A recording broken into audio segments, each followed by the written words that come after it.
Welcome to the Omnibus Twins gaming channel. Today we're going to be reviewing King of Tokyo. Grr. Arg.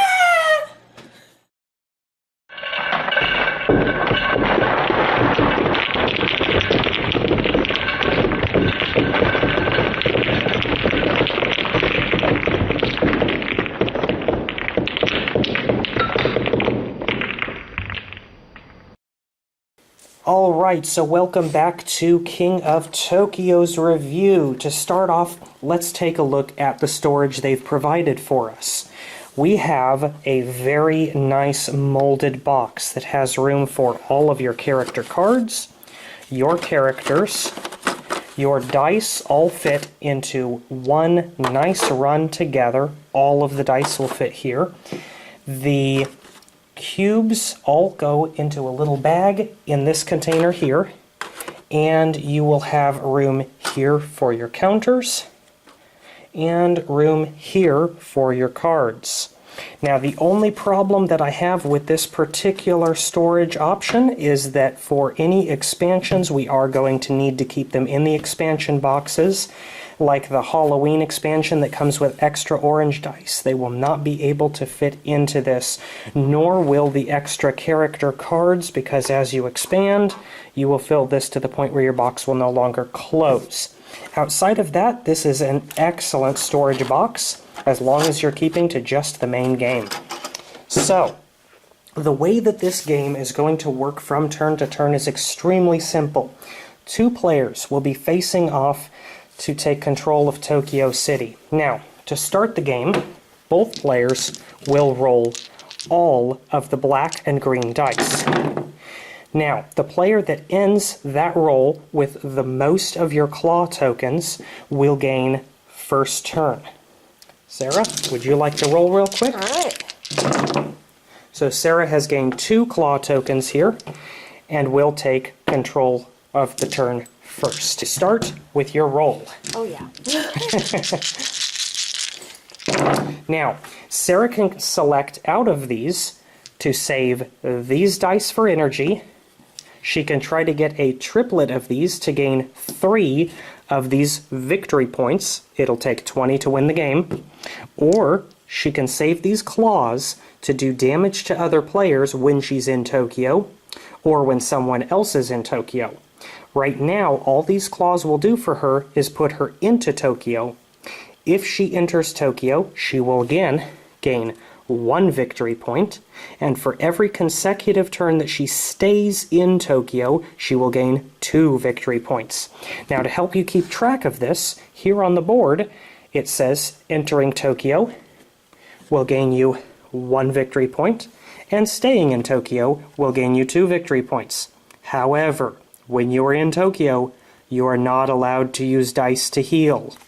Now, this sounds like a risky gambit, but there are cards in the game that will allow you to heal without using the dice.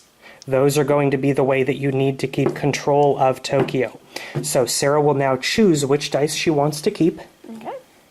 She wants to keep the energy, and she wants to keep her 3s. So she will get to re-roll these 2 dice.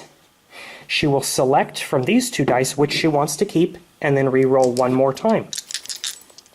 After that 3rd roll, the results that she gains are what she is required to keep. So she's had a very good roll. She gains 3 victory points. Now, had she gained another 3 here, she would not be gaining another 3 victory points. She would get 3, and then an additional 1 victory point per die added to that roll. So, she also got her 3 energy. So she will take 3 of these green cubes and keep them with her character. What are the green cubes for, you ask? She can choose to take these 3 cubes, which she's going to do this turn, spend them to buy a card. Now, these cards will change some of the way that the game works. So here, with this card, if Sarah rolls a straight of all the various sides of the dice, as you see here, she will gain 9 victory points. This is a very powerful card if you roll just insanely lucky all the time. Sarah's going to take that because she does, as we have seen here. Now, she did not get any of the claw symbols, so she's not required to go to Tokyo yet. So, let's set her character up with her 3 victory points. Make sure that her health is at its starting point of 10, and we will move on to my turn. Now, I have had a very lucky roll here. Even though these are only 1s, as you see, I got 4 of them, which means that I will gain the 1 victory point an additional. So I feel like I want to keep that one. Ah, Sarah's reminding me. We bought one of the cards, so we must flip a new card in its place. So, I have 2 rerolls left. Reroll. I don't want either of those. Reroll. And those were entirely unhelpful to me as I cannot make a triplet with them. However, let us say that one of my rolls was a claw, just for argument's sake. I am going to take my 2 victory points for my dice. Then I'm going to take an additional victory point here and move myself into Tokyo. This is risky business because while I am in Tokyo, I can damage every single person at the table with any claws I roll. Sounds overpowered, doesn't it? Except I cannot heal and every single person at the table targets me. Now, we're going to move on to Sarah's turn here, where she gets to attack. Now Sarah's probably going to want to keep these claws. Otherwise, when my turn starts, I gain 2 victory points for free.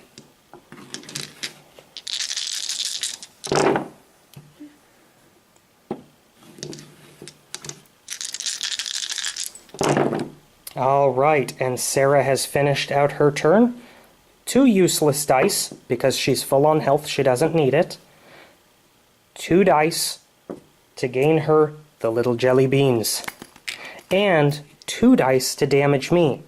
When you receive damage on your character's scorecard, you simply tune down the dial 2 notches. Nice little winder here. Now, I have the choice at this point. I can either stick out and hold on to my 2 victory points when my turn comes around, or if I've been taking too much damage, I can say that I relinquish Tokyo and I can leave. And then the person that hit me is required to enter Tokyo, and they become a target for everyone else at the table. So that is the basis of a turn. Let's take a look at a couple of the special card effects that we have, and then we will get to the table where we'll talk about the game. The first kind of card that you're going to come across, and the most common by far in this, are these style of cards here, where you simply discard them to gain a number of victory points. These are usually inexpensive cards, and often will be less expensive if they require you to take damage in order to gain your victory points, such as the National Guard cards do. Another kind of card that you will encounter will be mutation cards, like this one here that grows an extra head and lets me add one of these really nice little bright green dies to my roll every time that I roll. Another kind of card that you are going to encounter more rarely, but is even more effective in the game, will be these ones like this that allow you to re-roll your dice using your energy points. So anytime that you decide you want to, she could take one of her dice here, and this allows her to just change the result. So she could say that she wanted another energy and gain 3 energy instead. Or if she were one number short of gaining 3 victory points, she could spend her 2 energy and she could change it to gain those 3 victory points. This can be used to win the game in one turn if you're at the right number. Outside of those, there will be combat cards and a variety of other small cards like Sarah's card that affect the different bonuses that you get for specific rolls. For the most part, the cards are fairly well balanced, though on occasion you will get a card such as the Poison Spit that allows you to drop these poison counters on other characters. When you get those, the character is not allowed to heal until they remove the poison token, and they will take damage every turn that they have it. These cards tend to be extremely powerful when you are in Tokyo City because you get to attack everyone simultaneously and they can completely shut down the game. At the same time, if you are in Tokyo City and get hit with one of these, you can't heal and must get out of Tokyo City as fast as possible. So, those are going to be your various types of cards. Now, let's go look and see what we have to say about the game. Okay. So we're back from looking at the components on the table. King of Tokyo, Richard Garfield, excellent game designer. We've already seen so many very good games out of him. Android Netrunner, Magic the Gathering, just to name a few. This game is so significantly different from either of those. Extremely light game, completely different game mechanics than we're used to seeing from him, but of the same caliber and quality that he's produced in other games. First of all, component quality in this game was excellent. It was very good. I was very impressed with it personally. As far as characters go, just the character cards and sort of info givers that you get. You have your basic characters, very nice, very sturdy. Excellent little stands for them. They don't flop around. It holds them really firm and it doesn't damage the bottom of the characters as you're using them on the table. Keep Very track nice. of victory points and health. You get your little spinners, very classic, very, very good to use. They don't slide around too much. They're not very floppy. I love them. Yeah, they do a really good job of helping you keep track of all of your numbers without having to do any math. No pieces that can be rolled around the board while you're playing lose track of things. As far as the counters go, you've only really got one kind of counter. They're these little green jelly bean beads. Very cool. Love the square sides on them so they don't go scattering all over like the little glass round beads do. One tag against quality in this game. I haven't been playing it for too long and I am already seeing some chipping in some of my dice, so you do need to watch out for that. This would be a good game for a dice tower or for a felt-lined rolling bin. The cards also for attacks and locations, things like that, they are a little bit thin. You kind of have to worry. I can already see this one has a little bit of damage on the corner. You got to worry a little bit. You might want to get card covers for them. Yeah, card sleeves would definitely be yeah. good for this game. You're going to be shuffling your cards a lot, and they're going to be handed around the table quite a bit just because of the party game mechanic of this. Mm-hmm. Extra points for including the most pointless board game ever. One space. One space on a board game. Two spaces if you're playing a full party game. Mm-hmm. Yeah, one little... Yeah. The tokens for counting effects on the characters, if you can even see this, they're small enough that the art does not necessarily do a good job of representing what's happening to your character, and you're going to end up referring back to the card a lot for that. I gotta admit, I'm such a fan of the art in the game that having the tiny little itty-bitty, you can't really see what's going on, little coins, it's just disappointing. I would have loved to see more. I mean, they're very cool pictures, but they're so small you can't really see them. The art in this game is a huge plus because it's so cartoony but so stylized that all the monsters are going to be okay for whatever age range you want to show them to, but at the same time the stylized nature kind of has that early comic noir feel to it that'll appeal to the older age ranges as well. So, overall, component quality, art styles, everything, this game easily pulls an upper 4 range for me. 4.5 abouts for me, I would say. Yeah, it's pretty not even quite into that 5 territory because of the little niggling details we have We're with nitpicking at this point, But honestly. Excellent game components overall.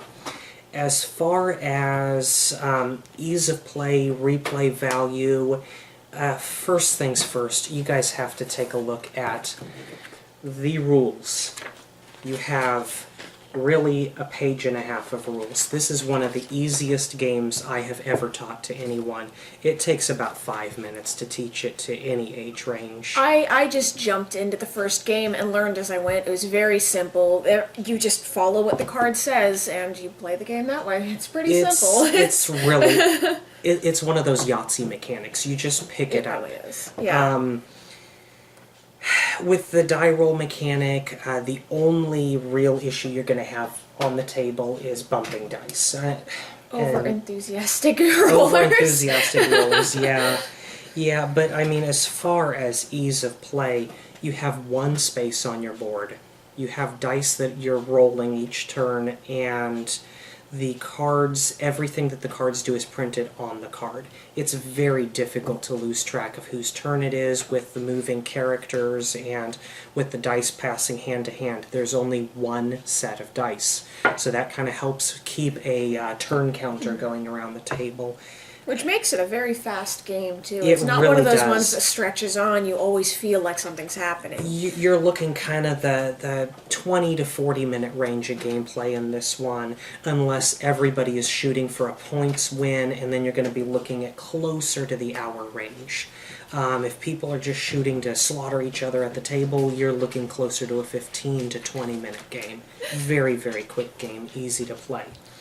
It also, because it's so short when you play that way, it doesn't tend to get mean-spirited like other long confrontational games become. Yeah. Everything happens so fast, you don't really have time to hate somebody for doing something. Yeah. And that kind of aids a little bit in its replay value, because it's not going to be one of those games that you're just going to absolutely burn out on your first couple of games due to player killing. Replay value on this game is going to really differ from group to group. It will vary depending on the people you're playing with, I think. So if you're doing it with your family, if you're constantly changing who you're playing the game with, you could play this game a million times.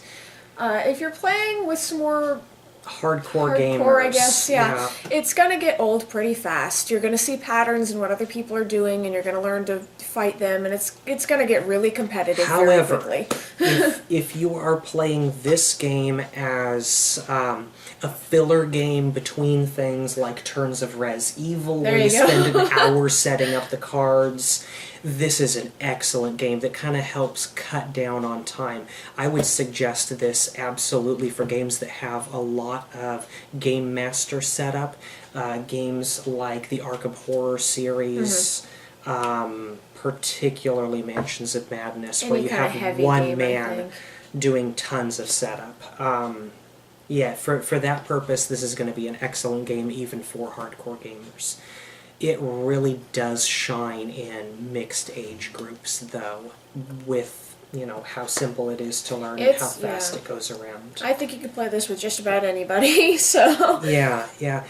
Did you have anything that just really stood out to you about this game? I mentioned this earlier to you, actually. I adore the characters, and while you seem to have issues with the fact that they don't differ strategically, they're all exactly the same. They play the same, but... I would like to have seen some kind of player powers with, like, a differing health mechanic between the players, or maybe a reroll of dice, or different victory conditions. But no new game mechanics, since it's such a simple game already. However, the characters themselves, they bring in all of the classic characters. Let's see, you've got the giant monkey, the giant lizard, you've got the Kraken / Cthulhu, whatever you want to call it. Alien invasion. Mecha. But then they throw in a giant robot bunny. And that I love it. It's amazing. It's a giant pink bunny of destruction, and you gotta give them points for that. I mean, it was not called for at all. So, I mean, as far as ease of play goes, score-wise, I'm dropping this into a 5. I am this too. That is easily the easiest game to play that I have seen. Just from personal experience, I picked it up in under a couple minutes. It was very easy. Then with replay value, that's going to differ so much that it's very difficult to put a real tight score on that. I would put it around a 4, I would say. I'm going to midline it at a 3 because generally I am more of a hardcore gamer. I'm so- more of a light gamer, so I'm going to place it a little bit higher. So. Okay, so altogether, I mean, this game really shines. It has to end up right about 4.5 for us. 4.5, I think so. Excellent game. As long as you're playing with the right game group, it is absolutely one of the best games that you can invest your money in. Lots of fun, definitely replayable. The artwork is just amazing. I could play this a million times. Yeah, and then if you end up getting the power-up expansion, you have all those buyable traits, but that's more of the hardcore gamer thing because now you're looking at adding mechanics to your game with each expansion. So for a light game, you can't go wrong. Definitely get it.